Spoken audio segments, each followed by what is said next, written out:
So good morning, my name is Devra Gregory. I am called Dev, and I come from the path of Wicca, which is a very ancient practice. It's probably the oldest practice known on earth. So just as Christina says, she's from the new thought based on old ancient wisdoms. The ancient wisdoms are still alive, and they have been revived now.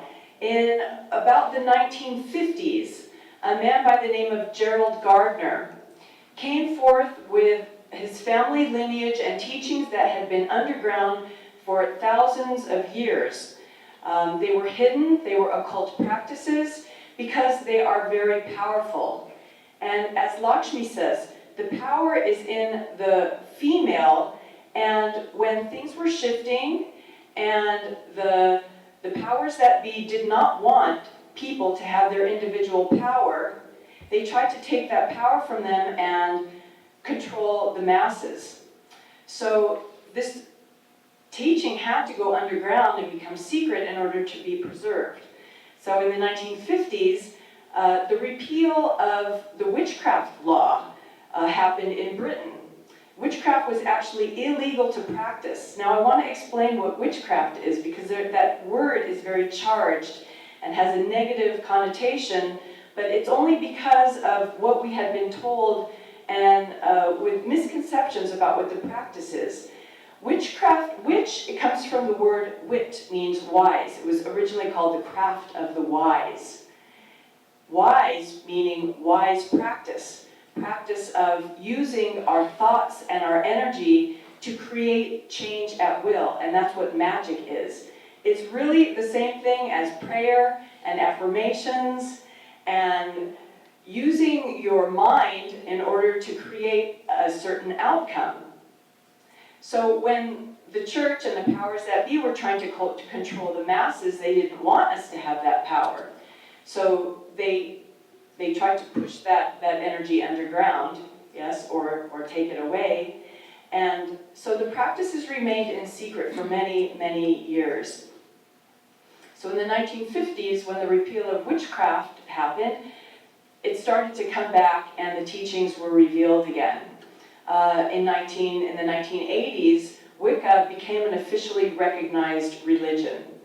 So we're happy to be able to have the symbols on tombstones now. When soldiers pass away, they are allowed to have the pentagram, which I'm going to talk about in a little while, as the symbol on the tombstone, because they were not even allowed to have their religious symbol portrayed on their tombstone. So this we see is called the Wheel of the Year. The basic foundation of Wicca is a celebration of nature and tuning our bodies and our lives to the cycles of nature. Because Wicca has no human founder. Say there's no one person that we celebrate as being the avatar.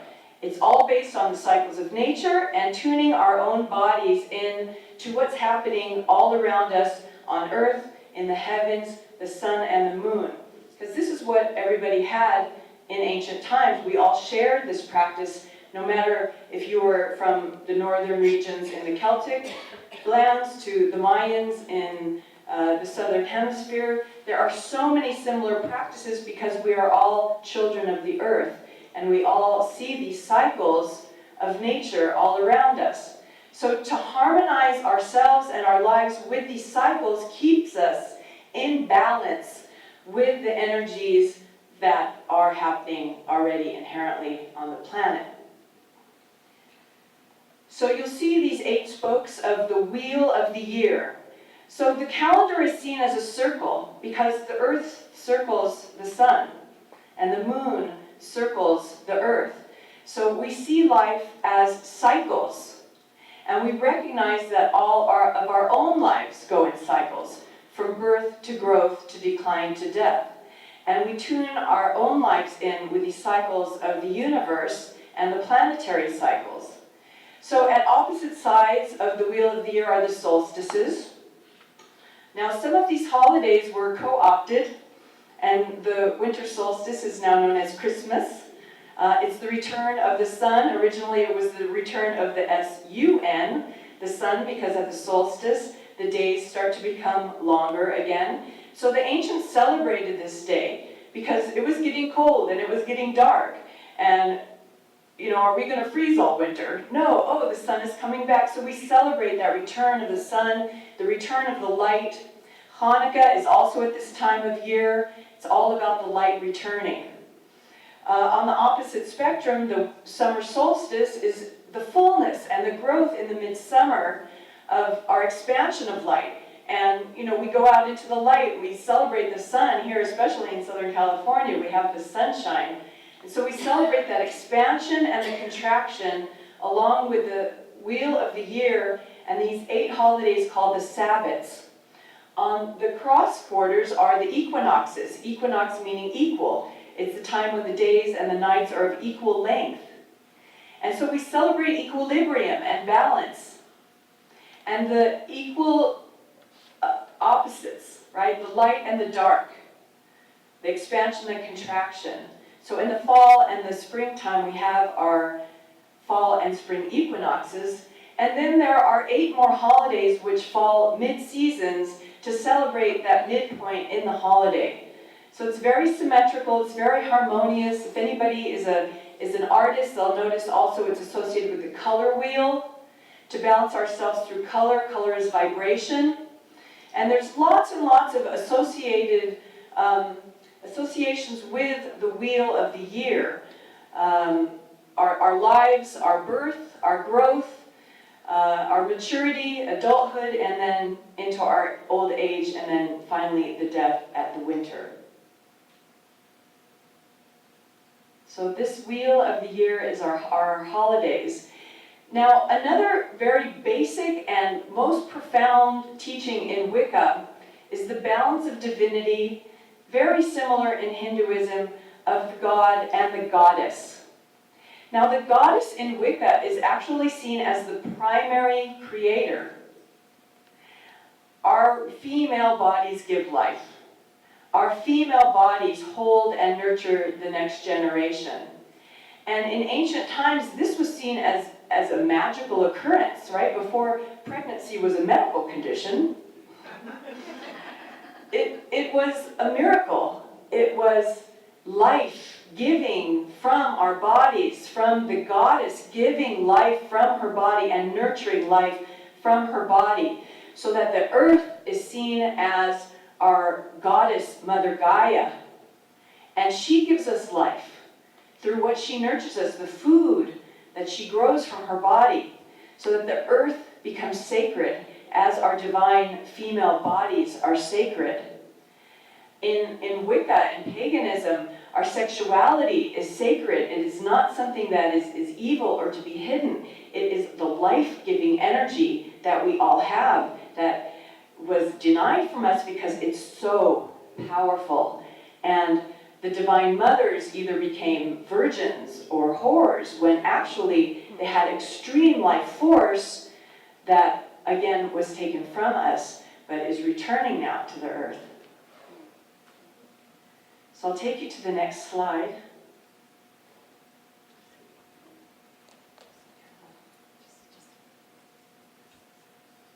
There. So the pentagram is a 5-pointed star, and this is the basic symbol of Wicca. It represents the 5 elements. And again, another misconception with this symbol, it has nothing to do with devil worship. Okay, that was also another co-opt and total miscreation of the ancient church trying to take the power away from the pagans. Now, pagan simply means people of the land, people who celebrated on the land and celebrated nature. So the pentagram has 5 points, and each point of the pentagram represents a different element. At the top is spirit. At either top side is earth and water and air, and at the bottom is fire and earth. So this symbol represents harmony with the balance of nature, because our bodies are nature. Our bodies are in tune with the vibration of the earth. So I'd like to start talking about the element of earth. many people get out into nature and will just take your shoes off and get grounded? So there's a practice called grounding that allows our bodies to return to the frequency of the earth. Because since the 1950s, we started wearing rubber soles, our frequency has been cut off, our ground cord has been cut off from the earth, and we start vibrating at the frequency of computers, and it's too fast, and we're having inflammatory issues. So we want to get back onto the earth, taking off our shoes, get grounded on the land, and reharmonize our bodies to the frequency of Mother Earth. This helps balance our bodies and tune ourselves back in to the natural frequencies that our bodies are of the earth. We also have elementals. So in magic, there are little creatures, there are creatures of each element that are unseen. Because we believe that everything has energy, right? The rocks, the stones, everything has its own frequency. It's being confirmed with quantum physics, right? That everything can be read with now instruments that we have to determine the frequency of whatever that is. Our bodies have frequencies. Music, light, everything is frequency. So there's frequency in nature, and there's frequencies of unseen realms. So let's say the rocks and the flowers have a certain energy frequency. There are what we call elementals, the frequency of the unseen magical worlds of those elements. They're called elementals. Not everybody believes in them, but I believe that we all want to believe in fairies and somewhere in our hearts, right? So the element of earth helps us ground and helps us get physical on the earth, in our bodies, in our physical world. So you can't see it here, the element of earth, it's written upside down in brown. So we go up next to the element of air. Air represents our breath. And it represents the realm of the mind and thought, because as we breathe, our brains become energized. And our breath takes in what's around us, inside of us, and exhale what's inside of us to release what's outside of us. So we're taking in all that is good and healing, and releasing all that doesn't serve us. With each breath, you can be doing magic, right? And magic is just creation with your will, with your mind, with your intention. So air connects us one to another. It connects us to the plants. Because as we exhale, the plants take in what we're exhaling, and they give us what we need to inhale. So our air connects us to the natural world as well. Over here, I'm going to skip fire, spirit for now and go back to it after. So the element of fire. Fire is represented by our will and our passion and that burning in our hearts. Our creativity. Our sexuality, because that is a creative energy. And that flame that ignites us in our hearts in order to drive our will forward, it's a more masculine energy. As is the energy of air, because it's arising in an expansive outward energy. The energy of fire is up and out. And it ignites our heart flames, and it pushes us to divine will. The fire, the actual flame, is an energy of transformation. So if you're trying to get rid of something in your life, we will often use the element of fire in ritual in order to clear something. And if you want to clear something, you write it down, and you roll it up, and you burn it in the fire, and you ask the fire to transmute what it is you're trying to transform and create it into something new, like the phoenix being reborn from the flames. The energy of water is seen as the realm of the emotions and the flow in our bodies of blood, lymph, tears, that we harmonize our own bodies through our waters in our bodies, through the waters of the world.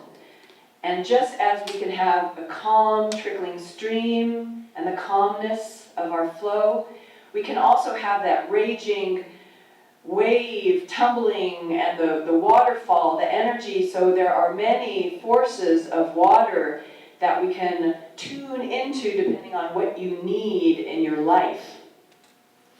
The more water you drink and the more hydrated, the more you can tune into that vibration of water and energy and flow. In the realms of the emotions, knowing that our tears are so important. Who has had a good cry recently? It's so important. We've denied ourselves the energy of the tears. We really need to cry. A salt water bath, right? Salt water has a drawing quality. So as you release those tears, as you release the salt from your body, it has a cleansing effect. You know, we've been taught to cut ourselves off from our feelings.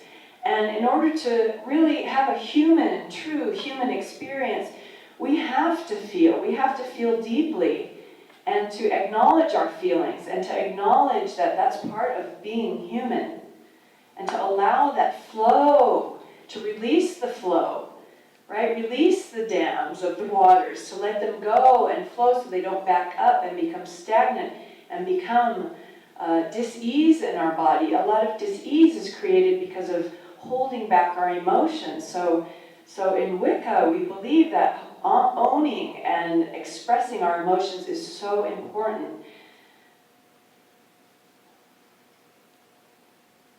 So we covered the 4 basic elements, and now we rise up to the element of spirit, spirit being at the top point of the star. Now I want to also mention that this star can be drawn with one continuous line to the top, unifying all the elements together with a circle around it as the container for the energy. So when we practice Wicca, we stand in a circle representing unity and harmony, that there is no one person who is above us. The priest or the priestess who is leading the ceremony will often be in the center of the circle and then join the circle, right? But priests and priestesses don't have a secret in to God, right? Everybody has their into the divine. So spirit is accessible through all of us, through the elements, but also as the highest point on the star. The star, again, co-opted, it's on the top of your Christmas tree or your solstice tree. So the star represents harmony and balance, and at the peak of the star is spirit, as represented by the god and the goddess, the Lord and the Lady, the balance of divinity. Now I'll tell you a little story about how I came to find Wicca. I grew up in the Jewish faith, and I was very devoted. I went to a San Diego Hebrew day school. It was a private Jewish school. It was conservative, and so we were mixed with the boys and girls, and I went to Sunday school and day school, and I learned Hebrew, and I learned all the prayers, and when it came time for the coming of age, the bar and bas mitzvahs, I saw all my young girl friends, my classmates, have their Friday night bas mitzvah, and they led the Friday night service, and they had a party afterwards. And the boys had a Saturday morning service, and they were called to the Torah, which is the holy book where you open the ark and you take out the Torah, and there's a lot of pomp with that. And they open the scroll, and the boy is allowed to read from the Torah, and it's called an aliyah. And at that point, the boy is allowed to be called into the minyan, which is a group of 10 men, in order to hold the service. Now this was 1971, right at the beginning of the women's liberation movement. I didn't really know. I just felt in my heart that I wanted to have that right. I knew everything I needed to know. I could read the prayers. I could read the Hebrew. I knew the songs, and I requested to my rabbi to have an aliyah, and he just, I don't think they ever considered that a woman would be called to the Torah. So they said, no, women don't do that. Now, had it been 10 years later and I was in a Reformed synagogue, I might be standing up here as a rabbi speaking to you. But at that time, it was not open to women, so I had my Friday night service, and I got very disconcerted with the synagogue. But I was still going to Jewish summer camp. I loved being in nature, and I loved praying under the trees. And one morning, I had this profound experience of praying to Hashem, God in nature, under the trees, and I had this most opening experience where, yes, nature is my temple. And I decided that I was going to find a new expression of where my temple was, because I never had this kind of profound experience sitting in the synagogue inside a building. And so I tuned myself to nature. I left the synagogue, and I went on my eternal search, right, for my true religion. So fast forward 20 years, I got invited to a Wiccan circle. They're called covens, and thought, this is pretty cool. I like this. This feels natural. This feels to me what I am already believing. So I didn't have to adjust my beliefs to the path of Wicca. I found Wicca was already aligned with what I felt internally from my own deeper knowing. Go to the next slide. So in Wicca, there's really only one commandment and one rule. It's very, very simple and basic. This is called the Wiccan Rede. And now Wicca, because it's adapted from ancient Celtic shamanism, it has this kind of Old English flair. And I love Renaissance fairs and Shakespeare, and I love that period in time. So when I saw that it had a lot of ye's and thou's, I was like, ooh, that's juicy. And so the Wiccan Rede, bide ye the Wiccan law ye must, in perfect love and perfect trust. 8 words the Wiccan Rede fulfill, and it harm none, do as ye will. So I'm going to stop there and explain. Harm none, do as ye will is basically the golden rule, right? Do unto others as you would have them do unto you. So Wicca is very universal. We take from a lot of different paths, and the one basic tenet is to be free, to do as you will, as long as you are not hurting anybody else, which is pretty deep.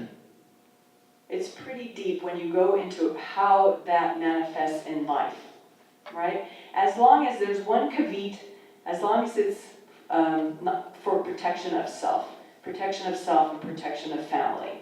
That's the only time that you can take a bit of an outward act of, I won't say aggression, but protection. The next 4 lines. What ye sends forth comes back to thee. So ever mind the rule of 3. Follow this with mind and heart. Merry meet and merry part. And this is the basics of magic and the law of attraction, which is really the ancient magic teaching of the law of 3. What you put out comes back to you. It's the law of karma, the law of reciprocity. So that's why in magic we never do any spells in order to try to affect anybody else, because it's going to come back. We only try to affect from our own frame of reference in a positive way.